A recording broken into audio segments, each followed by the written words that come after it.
Margaret sat quietly on her porch, watching the sun slip below the horizon. She'd just turned 62, and her daughter had thrown her a beautiful birthday dinner the night before. Cake, laughter, grandchildren running around. But today, as Margaret sat alone with her thoughts, she felt something stirring inside her. For most of her life, she'd been a caregiver, a worker, a planner. She had managed a busy household, balanced a demanding job, supported her husband through health struggles, and kept the family going through ups and downs. Now, in this new chapter, she wondered, what is really essential? What do I want to carry forward? And what can I let go of? Margaret realized she was surrounded by things she no longer needed. Not just physical objects, but also expectations, habits, and emotional baggage she'd carried for decades. She smiled to herself, sensing the possibility of a lighter, freer way of living.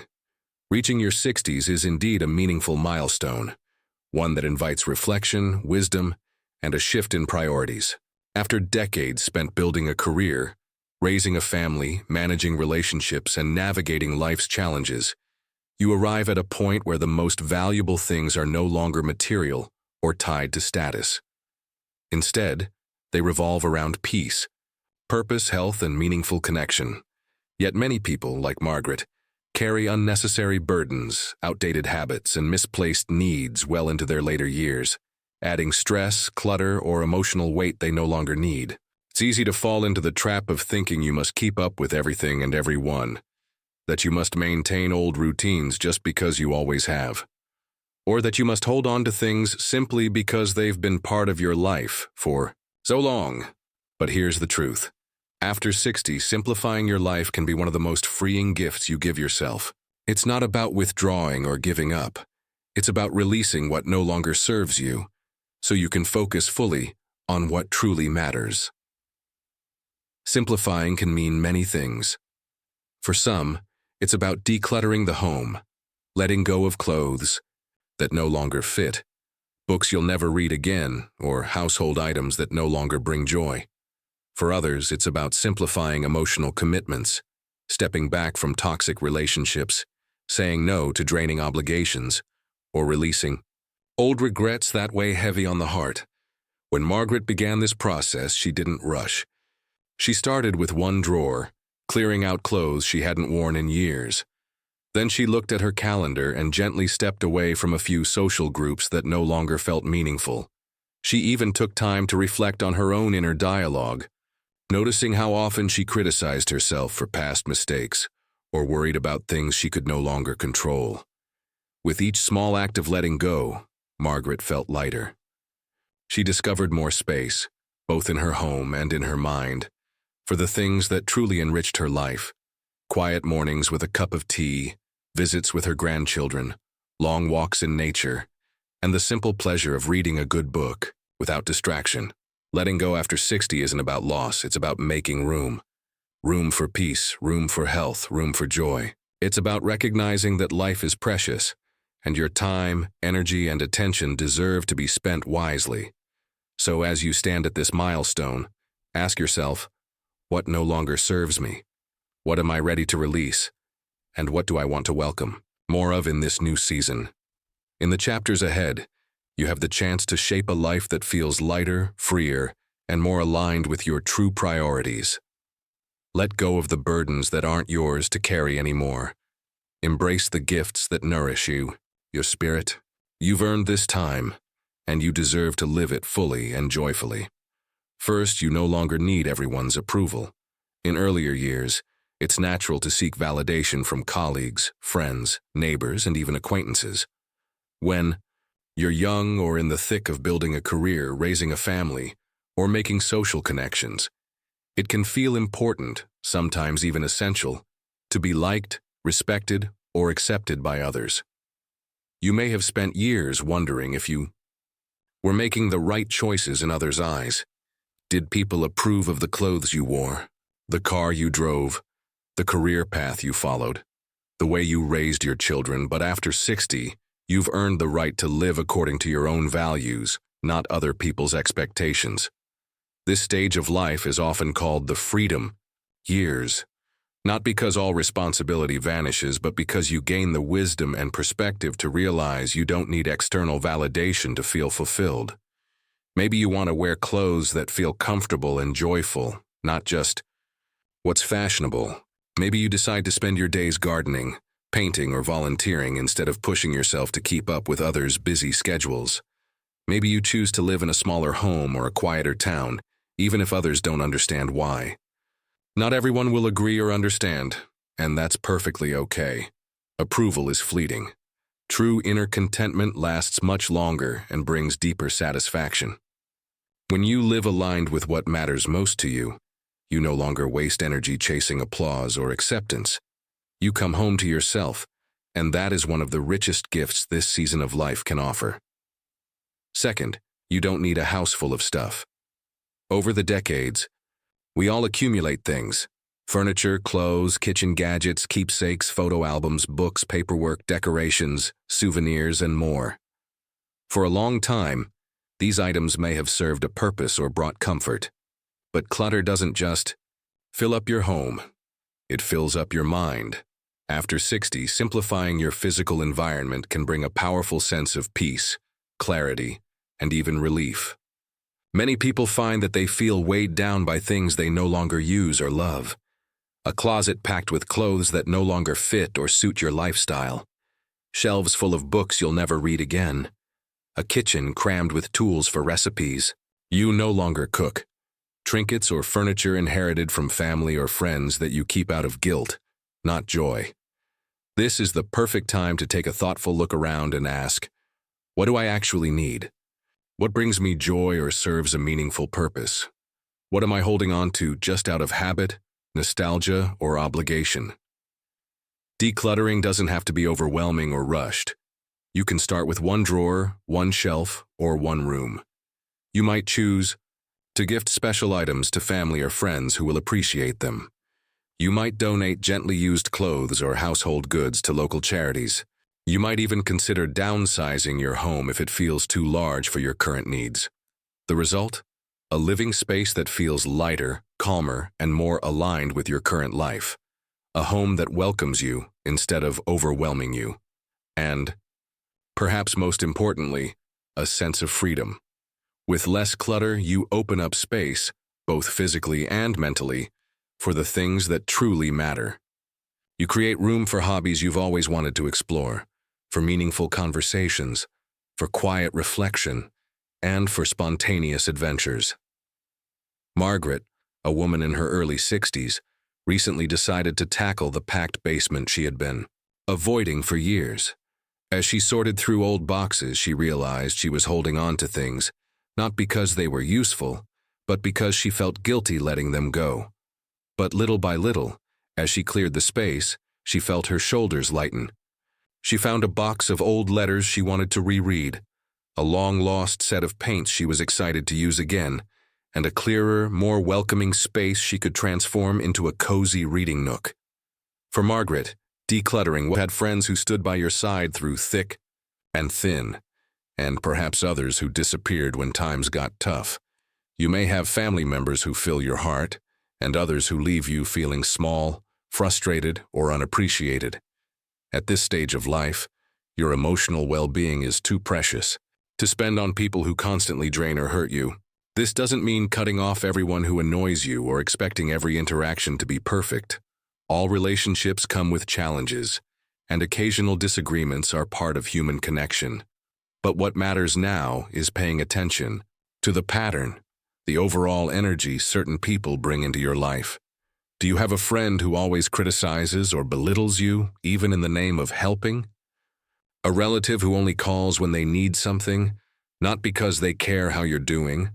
An old social group that once brought you joy but now leaves you feeling excluded or unseen? These kinds of relationships can quietly rob you of joy, peace, and even health. Chronic stress, including emotional stress from unhealthy connections, has been linked to higher blood pressure, weakened immunity, and poor sleep. After 60, it's time to focus on the people who uplift, support, and respect you. The ones who celebrate your successes and comfort you during setbacks. The friends or family who listen without judgment, offer genuine encouragement, and share your values. Life is too short for guilt-driven visits, forced conversations, or toxic patterns that have lingered for years simply because that's how it's always been. This doesn't mean you need to make dramatic breakups or stir up unnecessary conflict. Often, it's about gently shifting where you invest your time and emotional energy. You can set boundaries, limit contact, or gracefully let certain connections fade, focusing instead on the people who genuinely nourish your heart. Take Claire, for example, a 62-year-old who spent decades feeling obligated to attend every extended family gathering, even though a few relatives constantly criticized her. Life choices. After years of returning home drained and upset, she decided to limit those interactions. Instead, she began hosting smaller, more intimate dinners with the relatives and friends she felt closest to, the ones who made her feel accepted and supported. To her surprise, she didn't feel lonely or guilty. She felt free. You have the right to choose your circle with care. You have the right to protect your peace. And you have the right to build your later years around relationships that bring laughter, warmth, and trust, not tension and resentment. Fourth, you don't need to keep saying yes to everything. Many people in their 60s still find themselves stuck in the role of helper, caretaker, or constant volunteer, sometimes to the point of exhaustion. You might be the one family members call when they need help with errands, childcare, or emotional support. You might be the dependable volunteer at your church, community center, or neighborhood events. And while it's beautiful to give, and staying involved can add meaning to your life, it's equally important to set clear boundaries. You don't have to attend every event you're invited to. You don't have to help with every request, no matter how urgent it seems. You don't have to be available all the time just because you technically have the time. Learning to say no gracefully is one of the most empowering skills you can develop in this chapter of life. When you say no to something that drains you, you're really saying yes to something that fills you back up. You're saying yes to rest. You're saying yes to hobbies you've always wanted to explore. You're saying yes to quiet afternoons with a good book, long walks in nature, or meaningful conversations with people who matter. It can feel uncomfortable at first, especially if you've spent decades being the reliable one. But remember, your health, your peace of mind, and your well-being are not unlimited resources. You need and deserve in time to recharge, reflect, and enjoy your own life. Start small. Maybe you decline one social invitation this week because you're feeling tired. Maybe you let a family member know you can't take on an extra favor right now. Maybe you delegate a task at your volunteer organization instead of handling it yourself. You'll discover that saying no doesn't make you selfish. It makes you wise. It allows you to show up with more energy and joy for the people and activities that truly matter. It teaches others to respect your limits. And most importantly, it reminds you that you are allowed to honor your own needs just as much as you honor everyone else's. Fifth, you don't need to rush. Modern life has long, glorified busyness, the packed schedules, the to-do lists, the constant sense of urgency. For many people, the decades before 60 were full of deadlines, responsibilities, and the feeling that there was always something more to get done. But after 60, something changes. You've earned the right to slow down. There's no longer any need to race through your errands, meals, conversations, or decisions. This stage of life invites a slower, more mindful pace, one that prioritizes presence over productivity. You might notice how much more enjoyable your morning coffee becomes when you're not gulping it down to rush out the door. A simple walk around the neighborhood can turn into a delightful exploration of sights, sounds, and small details you used to miss. Take Susan, for example, a retired teacher who spent decades juggling her job, her family, and her community commitments. After retirement, she realized she was still carrying the habit of rushing, zipping through her grocery list, answering emails within minutes, and feeling guilty if she didn't stay productive all day. Gradually, Susan began making intentional changes. She lingered over breakfast, she paused to chat with neighbors on her walks, and she allowed herself to sit quietly in the afternoons without feeling she needed to earn the rest. To her surprise, she felt more grounded, more grateful, and more connected to the small joys of daily life. When you slow down, you create space. Space for reflection, for connection, for gratitude. You listen more fully when someone speaks, because you're not already planning your next reply. You make decisions more thoughtfully, because you're not rushing just to check something off a list. You notice beauty, humor, and meaning in everyday moments because you're not racing ahead to what's next. Slowing down isn't about doing less. It's about living more deeply in the moments you have. After all, you've entered a chapter where savoring life matters far more than speeding through it. Sixth, you don't need to hold on to regrets. Everyone, no matter how successful or fulfilled, carries some regrets. Maybe you wish you had taken a different career path, spent more time with loved ones, been braver in following your dreams, or handled certain conflicts more gracefully. These memories can sit quietly in the background, occasionally surfacing as sadness or guilt. But carrying regret into your later years can be like dragging a heavy bag you no longer need. It weighs you down and keeps you from fully experiencing the joy and beauty of the present. After 60, it's time to give yourself the gift of forgiveness. Not only for others, but most importantly, for yourself. Forgiveness doesn't mean pretending nothing happened or erasing the past. It means acknowledging what you wish had been different, learning what you can from it, and then gently letting it go. Life is a continuous journey. Every stage, every chapter brings its own wisdom and beauty, even if the road has been bumpy or imperfect.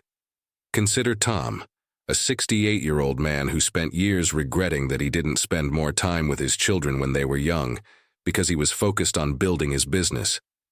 For a long time, he felt haunted by this regret, often replaying past mistakes in his mind. But eventually, Tom realized that carrying this guilt wasn't helping anyone. It was only stealing joy from his present life.